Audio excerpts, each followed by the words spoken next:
Hi, welcome to Stories with me, Shonna.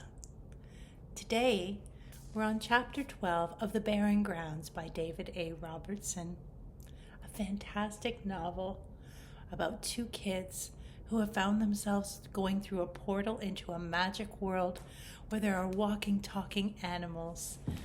They're on a grand adventure, and we've just left off where Morgan has gone in bravely to go rescue Eli and has been saved from the cold from the Ochik, the walking, talking fisher that she found in this magical land. Thank you again for joining me. Let's get comfortable, and remember, you might not be able to sit through the whole chapter today, and that's fine.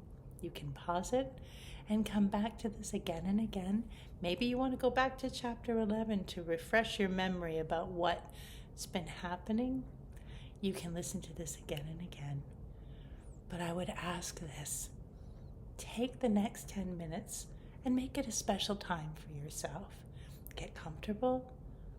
Find someone that you love to listen with you, or maybe a pet or a stuffed animal, or get a favorite blanket, but do something to have some special time, a relaxation for yourself. Take some deep breaths so that you can really relax and let the beautiful words that this author thought about enter into your mind. And you can close your eyes if you like and picture in your head, what is this author trying to describe for us? What does Morgan look like? What does the room look like? Then you'll get a full experience of this wonderful story. Okay, settle in. I've got a nice hot cup of ginger tea. I have a bit of a cold today. And let's get into it. Chapter 12, The Barren Grounds. Morgan, Eli, and Ochik sat on the benches in front of the fire pit. Morgan was reaching her hands out towards the fire, taking in the warmth gratefully. Ochik and Eli hadn't stopped looking at her, waiting for her to say something about the truth that she'd just learned. Eli had been living here for 15 days, but she didn't know what to say because she didn't know what to think. So she just stared into the crackling flames. Can you picture that? A fire, and Morgan's just had her life saved. At least she's calmed down now. Not long ago, her heart had been pounding out of her chest like she was in some Looney Tunes show. Was it any different, though, that instead of a kid's cartoon, she was actually in a fantasy world? She'd always escaped, in a way, to the world she was reading about, but to actually do it. See here? She could hear Ochik clearly in her memory. This is when I saved Eli from the Barren Grounds, just like I saved you from them today. She repeated his words over and over in her mind. In the end, it was how he'd said the words, rather than what he'd said, that brought Morgan out of the silence.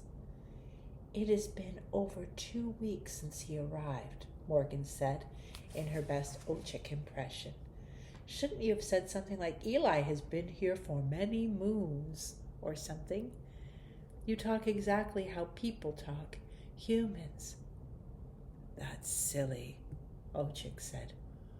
Who would talk like that? Many moons. And he scoffed. Scoffed means like, ha ha ha, like that's silly. The sun rises and falls and rises again one day. It's simple. That's seriously what you want to know, Morgan? Eli asked. No, Morgan rubbed her temples.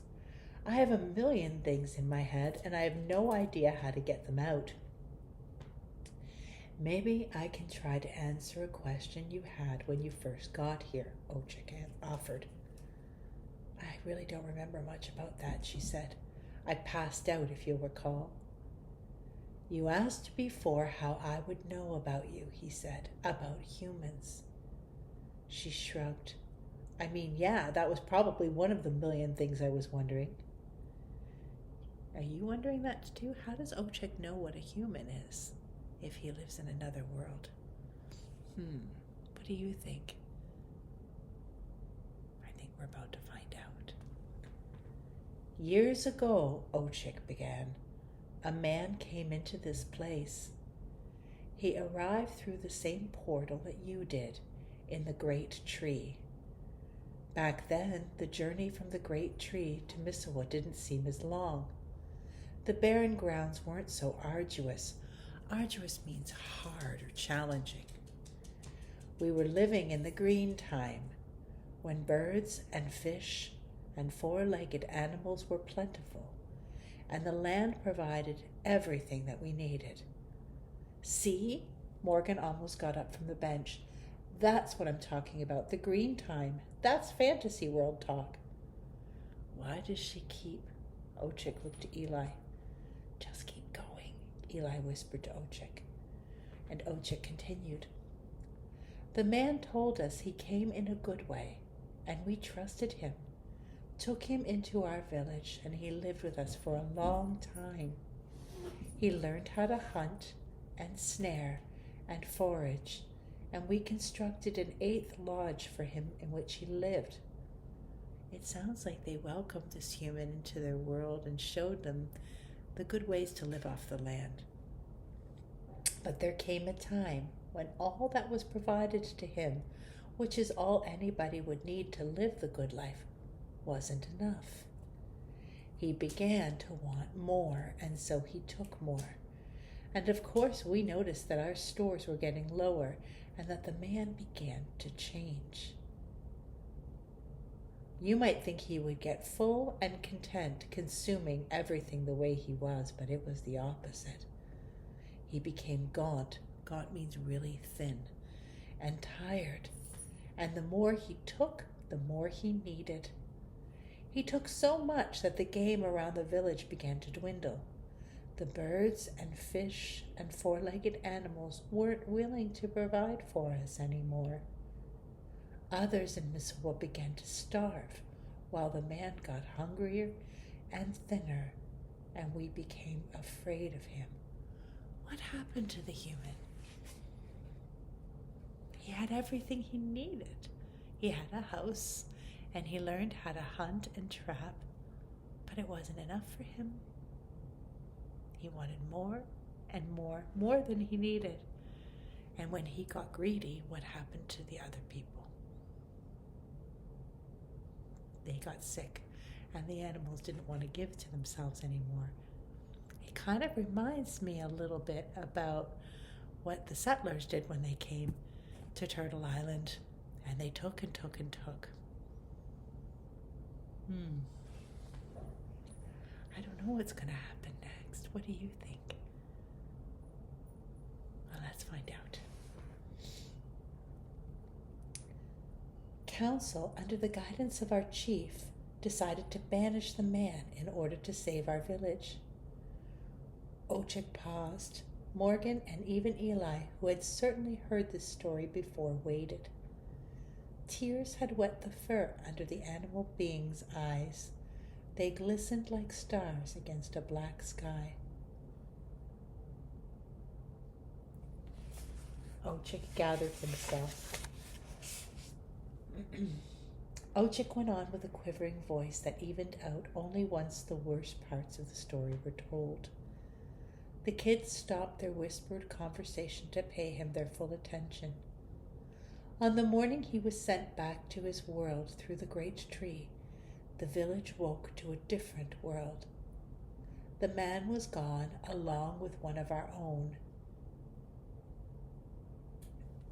I don't know how to pronounce this word, but it means crane in Cree, and I don't know that I'm going to say it properly, so don't laugh at me, but here I'm going to try my best. It says Tataku. Tataku? That means crane, Eli whispered to Morgan. Tataku had been convinced by the man to run away and lead a different life, Ochik said. Why would Crane do that, betray you like that? Morgan asked. Maybe he knew what was coming, and he didn't want to suffer like we've suffered, Ochik said. You see, the summer birds were gone. They were the ones who brought warmth to the North Country, which created the green time, which ensured the land had the means to provide for us. The wind was hard and strong. The grass and leaves were covered in snow, and the waters were frozen in place, as though stuck in time. The weather wasn't new to us, but there had always been a cycle. The birds would travel across this place and distribute their warmth. The green time led to the dying season, which led to the white time, which led to the birthing season. It sounds like the green time would help them have seasons. It would bring spring and summer and fall and winter. We set off after the man, but he'd gone too far already and we couldn't find him. Missawa has lived through this cold ever since, and now we are dying. Ochik put a paw on Eli's shoulder. Eli came through the great tree. I was there to greet him. Why? How did you know? Morgan asked.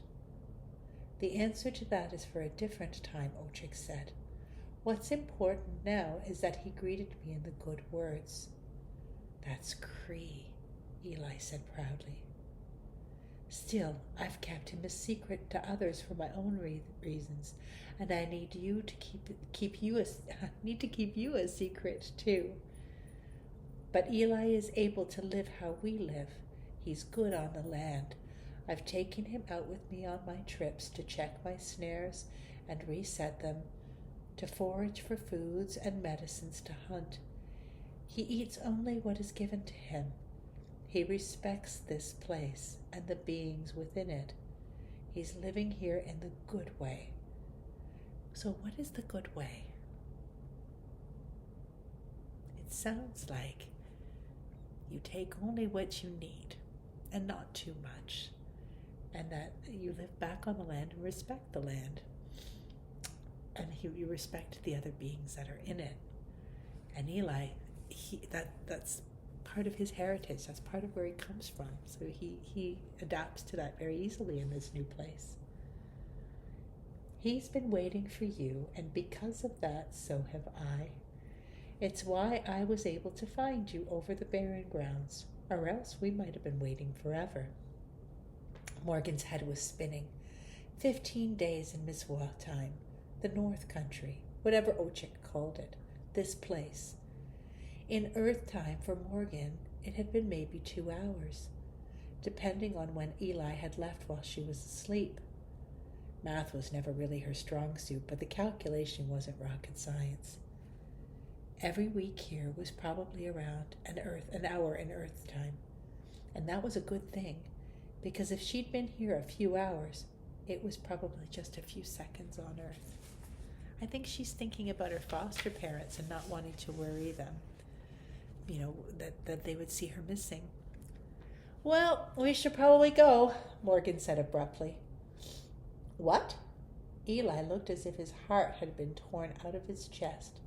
Why? I don't want to go anywhere. You've been waiting for me? Morgan asked. She wasn't sure she believed that. He'd come because it reminded him of home, not to lead Morgan here. I just came here looking for you, to bring you back. We can't just... Morgan went for the door. She stared at the marks that indicated the days that Eli had been here, and the knife sticking out of the wood. We have to go. We can't just leave our earth and stay here. I promised Katie I wouldn't run away. This would be running away, like super far away. You promised Katie, Eli said. I didn't. What's there for me now? They're not my family. I got taken away from my family. Yeah, but Eli, would you go back if you were Eli? I don't know if I would. It's hard to say. Even if you're not with your family, they're still waiting for you. How long have you been gone from your home, Morgan? Do you think your mom is still waiting for you? Ouch. That's a really hurtful thing to say to Morgan. What do you think she's going to say back?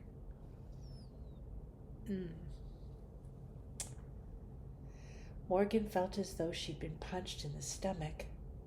That's not fair. You know that's not fair, and it's totally different.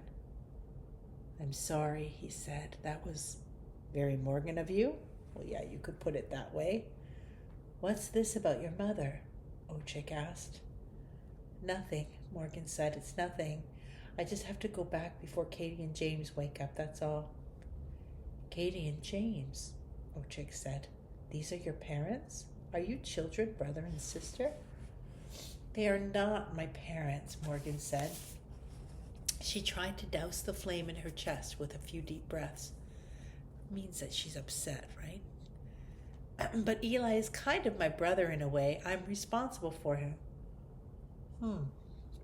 It's nice to see that she feels like she and Eli are so connected. That's why I walk him to school, and I walk him home from school. What is school? Ochik asked. Well, at least you're acting like a fantasy creature, Morgan said. School's where teachers make kids redo poetry assignments, even when the first poem they wrote is really good. She's still mad about that, eh? Poetry, he said. I'll fill you in on the walk back to the great tree. Morgan got up again. Eli, come on. Can't we just... Eli stood beside her and looked up at her with those eyes of his.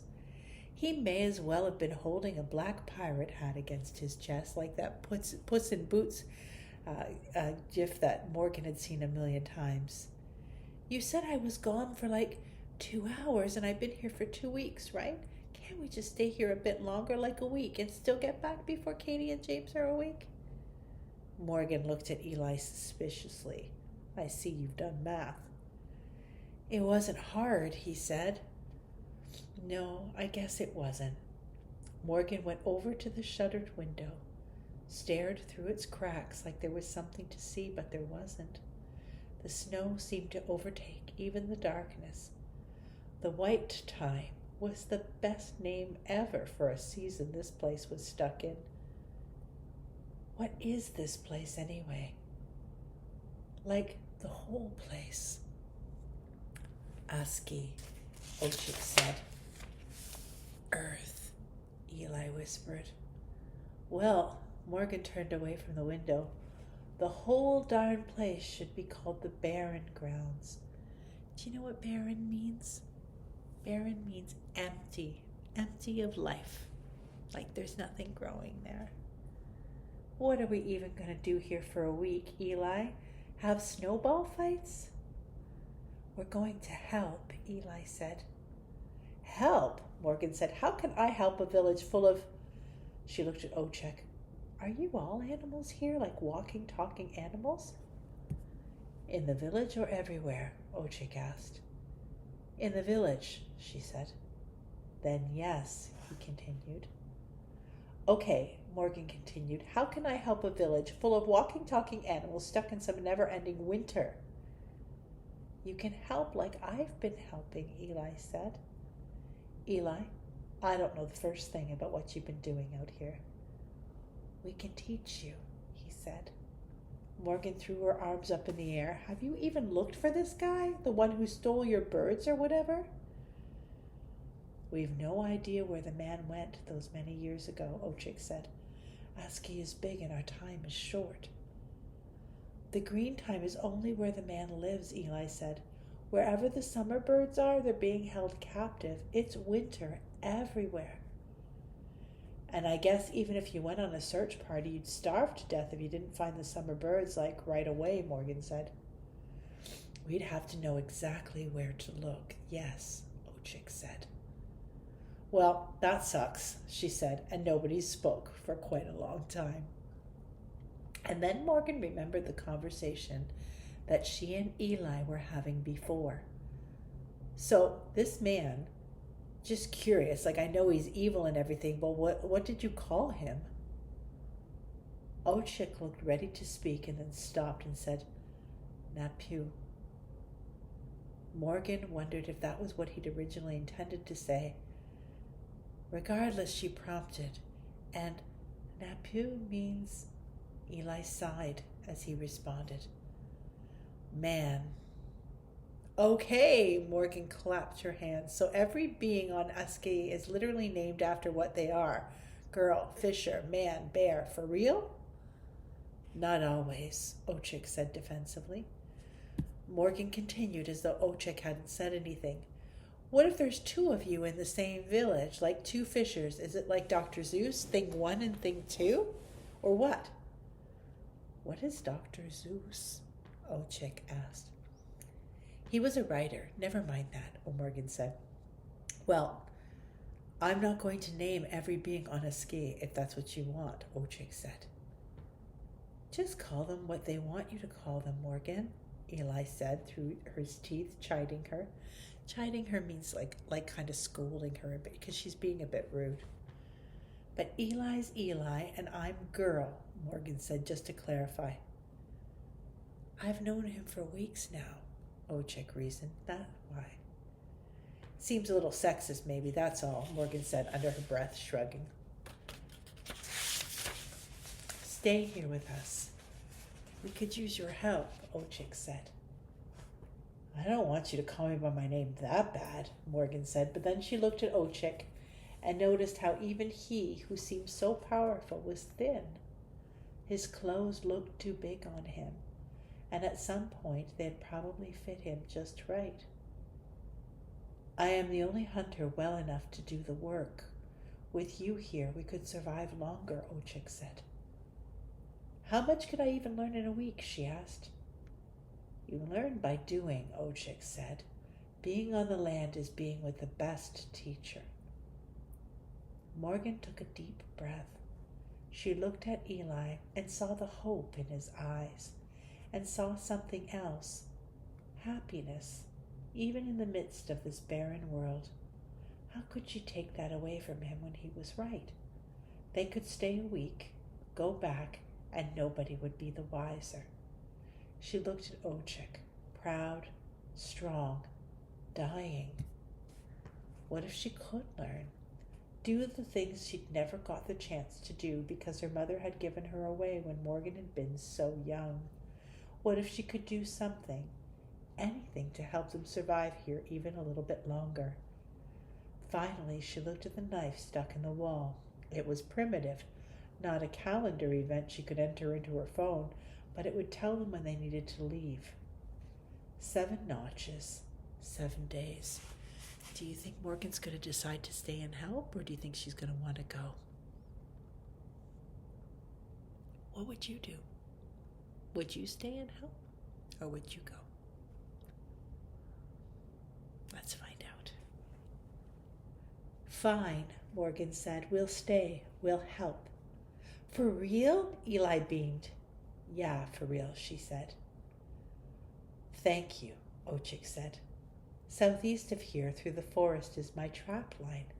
It's a difficult journey. We'll need strength and rest. I passed out twice, so I'm probably good, Morgan said, unintentionally well rested. Ochik said, the white time is at its worst without the sun. It's best to wait until morning. Morgan shuddered at the thought of the black this place offered, without any city lights, without even the flickering light from the fire at the longhouses. She'd already experienced it.